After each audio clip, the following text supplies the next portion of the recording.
Saya mungkin satu dari yang sudah disuntik vaksin Nusantara dan sudah 53 hari atau 54 hari atau 55 hari sampai saat ini kondisinya baik-baik saja pimpinan. Istri bahagia, kita bahagia, semua tidak ada gangguan medis yang saya alami. Ketampanan juga tidak berkurang sama sekali. Tapi saya kok terganggu sama pelarangan riset itu loh, pimpinan. Kok kita jadi seolah-olah benci riset, anti riset? Nah, tapi kalau kita tidak boleh riset itu gimana ya? Kita cuma gemar dengan kata risetnya, tapi kenapa kita takut terhadap risetnya? Ini kan yang membuat surat itu KSAD, Menkes, BPOM. Hubungannya Kepala Staf Angkatan Darat sama riset apa ya? Jadi Komisi 7 yang begitu sangat mendukung program pengembangan vaksin Nusantara ini, saya sangat salut karena tadinya saya merasa dalam kesendirian. Jadi mudah-mudahan nanti dukungan ini bisa terwujud dengan legalitas untuk uji klinis 3. Karena rasanya saya klinis kok dilarang itu baru terjadi di sini di Indonesia. Dan ya mudah-mudahan rasa gamang saya bisa hilang karena teman-teman Komisi 7 ini bisa betul-betul support. Nah, untuk beberapa pertanyaan yang kami kompilasi saja karena hampir sama, mengenai bagaimana tadi kalau vaksin Nusantara ini menghadapi mutasi virus. Gampang sekali, hanya butuh 8 hari, antigennya saya ganti. Kan itu antigen itu adalah rekombinan. Jadi dari spike S kita tinggal lihat dia mutasi mana, ya tinggal kita gabung-gabung aja. Tadinya broad spectrum, tinggal kita tambahi dari mutasi kayak sekarang Inggris, India maupun juga Afrika Selatan. Dan sekarang yang sedang saya pesan untuk antigennya untuk uji klinis 3 itu termasuk 3 varian itu sudah saya masukkan. Jadi mudah-mudahan kalau nanti diizinkan uji klinis 3, saya kan juga harus minta SAS untuk supaya dia bisa masuk Indonesia, rekombinan antigennya itu untuk saya bisa gunakan untuk uji klinis 3 kalau diizinkan dilakukan di Indonesia. Ya. Karena uji klinis 2 itu nilainya mahal sekali. Kalau itu sudah selesai, itu nilai mahal itu bukan dalam arti uangnya, tapi nilai dari ilmiahnya itu luar biasa, yang orang lain tinggal ngadop aja langsung loncat ke uji klinis 3. Negara manapun bisa, tinggal minta lisensi dari kita. Nah, untuk distribusi, tadi ada pertanyaan distribusi ke daerah mana. Ya simpel sekali, yang didistribusikan hanya box ini, mana perlu cold chain, mana perlu enggak. Jelas itu sangat simple. Kemudian kalau ada pertanyaan produksi massal, ya bisa kita lihat barangnya hanya seperti ini, plastik-plastik. Mungkin di pasar Gembrong juga kadang-kadang bisa ditemukan. Tapi artinya yang penting quality controlnya kita bikin. Artinya apa? Kita pun nanti kalau mengekspor, ya diekspor hanya ininya. Dan yang kedua yang diekspor apa? Pengetahuan kita. Jadi tenaga-tenaga kita yang sudah bisa bikin ini melatih tenaga-tenaga di negara lain maupun di negara lain maupun di daerah kita sendiri yang terpencil. Alangkah eloknya orang-orang kita bisa melatih di negara maju yang katanya lebih maju. Dan ini merupakan sebuah hal yang sangat baik. Kita bisa mengekspor barang dan kita bisa mengekspor pengetahuan, kita dapat 2 hasil. Devisa dalam bentuk box calon vaksinnya, dan devisa pengetahuan dalam bentuk kita bisa berbagi ilmu dan pengetahuan. Itu menurut saya akan membuat hubungan dengan semua negara akan menjadi lebih baik. Kalau kemampuan produksi massal bisa dibayangkan produksi seperti ini, UMKM pun bisa langsung ikut serta. Paling yang kita harus siapkan antigen dan tadi cairan yang tadi masih sebagian ada yang saya import. Tapi itu pun kalau jumlahnya kemudian besar, tidak menutup kemungkinan kita bisa minta lisensinya untuk dibuat di Indonesia. Alangkah indahnya kalau kita bisa mendatangkan devisa, bukan mengeluarkan devisa. Kemudian Untuk tadi ada bergabung tidak, dan itu tidak ada persoalan. Yang penting menguntungkan untuk percepatan apa tidak. Kalau itu justru menghambat, untuk apa? Kalau pengetahuan secara ilmiah jelas sama, semuanya adalah etik, kemudian publikasi, itu hal yang simple. Ya, kalau dilihat citation saya sudah di atas 1000 kalau boleh dilihat. Ya, artinya dikutip apa yang pernah kita tulis bersama-sama dengan teman-teman yang lain sudah di atas 1000, itu jumlah yang sangat besar citation index saya. Itu artinya kita sudah terbiasa untuk publikasi dan terbiasa, tinggal nanti reviewernya. Kita mau terindeks Scopus juga, yang Scopus bagaimana? Yang kualitas Q1, Q2 atau Q3 itu sangat penting. Jadi kalau mau yang paling top ya Q1. Dan itu akan kita wujudkan. Kita tidak ragu-ragu untuk mampu melakukan itu. Karena kita sudah punya kemampuan menulis di Q1. Q1 itu tertinggi dari indeks Scopus. Ya. Jadi tidak main-main, tidak boleh kita mempermainkan ini seolah etik, tidak etik. Aduh, kita sudah kenyang untuk riset.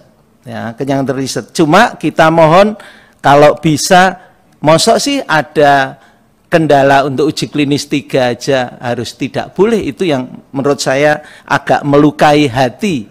Dan saya juga tetap ingin bertahan bisa saya kerjakan di Indonesia, tidak dipindahkan ke negara lain. Karena sangat simpel, saya tadi cara membuatnya, mosok di negara lain tidak bisa membuatnya, sangat simpel akan bisa dibuatnya. Yang saya inginkan hanya satu, cita-cita saya bolehlah melalui rapat dengar pendapat kali ini di Komisi 7 bisa mencetuskan, mendorong untuk tidak menghalangi. Itu aja yang saya inginkan. Sehingga legalisasi untuk kami melakukan uji klinis 3 itu legal. Siapapun kalau namanya riset itu kalau pada manusia namanya uji klinis. Nah, dan itu bisa dikerjakan kapan saja. Cuma begitu ada peraturan yang itu saya harus taat. Saya harus betul-betul tunduk karena itu aturan negara. Cuma ya agak menggelitik di hati saya dari sanubari saya. Kalau masalah anggaran, jujur saya tidak perlu anggaran karena saya lihat Komisi 7 aja udah pada mau urunan. Itu besar sekali. Ya, saya tidak butuh anggaran dari negara. Yang saya butuhkan adalah goodwill, political will. Apa yang mau dilakukan? Mau tidak keluar anggaran kok, maksud mengeluarkan aturan untuk menghalangi, untuk apa? Kecuali vaksin ini menimbulkan kematian, penderitaan dan sebagainya. Saya sendiri sudah merasakan dan anak istri saya. Artinya apa? Saya sudah siap melakukannya dan saya sudah tahu, yakin kalau Pak Adrian ikut itu kan saya anggap orang lain, tetapi kalau istri itu bagian hidup saya, anak bagian hidup saya, itu menurut saya sebuah hal yang keyakinan kita bahwa vaksin itu aman. Dan hasil dari uji klinis 1 dalam 6 bulan, saya dapat laporan dari Dr. Yeti selaku penguji, itu dalam 6 bulan memang sangat safety, tidak ada yang tertular dari semua hasil pasien uji klinis 3. Padahal pasien uji klinis 3 ada yang memang kerjanya cleaning service di area COVID-19, dan itu saya sangat bersyukur. Dan mudah-mudahan diridhoi oleh Tuhan Yang Maha Kuasa. Sekali lagi saya mohon dukungan supaya kami bolehlah melakukan uji klinis. Karena itu bagian dari kemerdekaan riset. Kalau itu saja dilarang, ya izin, saya tidak tahu harus berkata apa. Itu saja yang bisa saya sampaikan. Terima kasih. Wassalamualaikum warahmatullahi wabarakatuh. Waalaikumsalam. Saya mohon izin pada pimpinan dan anggota untuk interaktif sebentar dengan Pak Dr. Terawan. Pertama ingin saya tanyakan Pak, ini termasuk dalam kriteria inklusi bahwa usia itu di bawah 65 tahun. Bagaimana dengan anak-anak Pak di bawah 18 tahun? Itu pertama. Terus kedua, bagaimana dengan kami-kami masyarakat yang sudah menerima vaksinasi dari vaksin yang lain? Jika kemudian nanti divaksin misalnya dengan Nusantara, gitu Pak. Silakan Pak. Terima kasih. Kalau namanya uji klinis, kita harus mengemukakan data dan fakta dari kondisi pasien secara inklusif dan eksklusif. Itu aturan dunia yang kita pakai. Tetapi di luar itu ada namanya rekomendasi dokter. Rekomendasi dokter termasuk yang sudah divaksin 2 kali, sudah ada gangguan berat, termasuk yang sudah ditransplant, ya contohnya Pak Dahlan Iskan, mohon izin Pak Dahlan, saya terpaksa ungkapkan, Pak Dahlan Iskan sudah ditransplant, juga harus kita berikan vaksin Nusantara. Itu menunjukkan bahwa rekomendasi dokter juga ada, tetapi kaidah dunia itu untuk uji klinis itu usianya sudah ditentukan 18 ke atas. Itu tujuannya supaya dia mengerti secara hukum internasional bahwa bisa menandatangan dan sebagainya. Tidak ada kaitan dengan side effect dengan apapun, tidak. Itu adalah kaidah internasional dalam membuat sebuah uji klinis. Untuk anak-anak tidak ada persoalan. Ini dari riset kita itu bisa diambil 14 cc. 14 cc tidak 40 cc lagi, tapi 14 cc. Namun itu perlu rekomendasi dari pediatrik. Kalau dokter pediatrik katakan oke, itu oke, tapi bukan masuk ke uji klinis, tapi masuk di ranah rekomendasi dokter. Seperti saya merekomendasikan misalnya anak saya dan sebagainya, itu adalah rekomendasi. Saya akan minta, kalau anak saya umurnya masih di bawah 18 tahun, saya akan minta pediatrik untuk bagaimana anak saya boleh apa enggak. Oh boleh, ya sudah kami akan lakukan. Itu yang harus dibedakan antara uji klinis yang harus pakemnya strict dan rekomendasi dokter yang pakemnya democration, tergantung dokter. Itu aja Pak. Jadi tidak menjadi persoalan jika seseorang sudah disuntik misalkan dengan Sinovac, kemudian suntik dengan vaksin Nusantara, karena ada sahabat saya ketua fraksi PAN Pak Saleh Daulay sudah mendapatkan 2 suntikan vaksinasi dengan Sinovac dan kemudian dengan vaksin Nusantara. Yang saya lihat sekarang malah beliau itu nafsu makannya besar sekali Pak Dokter. Jadi banyak kemajuan dari Pak Saleh itu, terutama kemajuan perutnya Pak. Jadi itu yang mohon bisa diberikan penjelasan Pak, apakah itu diperbolehkan dan bisa dilaksanakan? Yeah. Seperti tadi yang saya bicarakan adalah rekomendasi dokter. Itu yang paling penting. Kalau dokter penyakit dalam memberikan rekomendasi, ya kita akan izinkan. Tapi tidak dimasukkan ke dalam uji klinis. Di uji klinis 2 kan tadi tercatat 227 orang, yang 78 tadi eksklusi. Yang dieksklusi itu bukan berarti tidak divaksin, tetapi dia tidak dimasukkan dalam uji klinis. Mereka tetap divaksin, rekomendasinya tinggal si dokter aja. Dokter penyakit dalam, oke, silahkan, enggak apa-apa karena ini tidak membahayakan, karena itu autologus. Asas manfaat lebih besar. Dan nomor 1 adalah do no harm, tidak menimbulkan penderitaan. Nah, itulah yang menjadi konsep dan prinsip kita. Karena itu rekomendasi untuk hal yang di luar kaidah intrinsik dan ekstrinsik faktor, nah itu pendapat ahli itu diperlukan dalam pemberian sesuatu. Demikian. Ketua, mungkin sebelum tutup, Ya. satu aja Pak Ketua. Di kriteria eksklusi, saya kira mungkin saya masuk di kriteria ini karena saya ini punya alerginya sangat banyak, sampai hari ini belum divaksin. Kemarin mestinya bareng sama Pak Adian, tapi karena di Ambon waktu itu ada kegiatan yang lain, karena mengkonsumsi kortikosteroid karena alergi yang sangat tinggi, tetapi juga ada beberapa operasi yang dilakukan di tahun-tahun sebelumnya.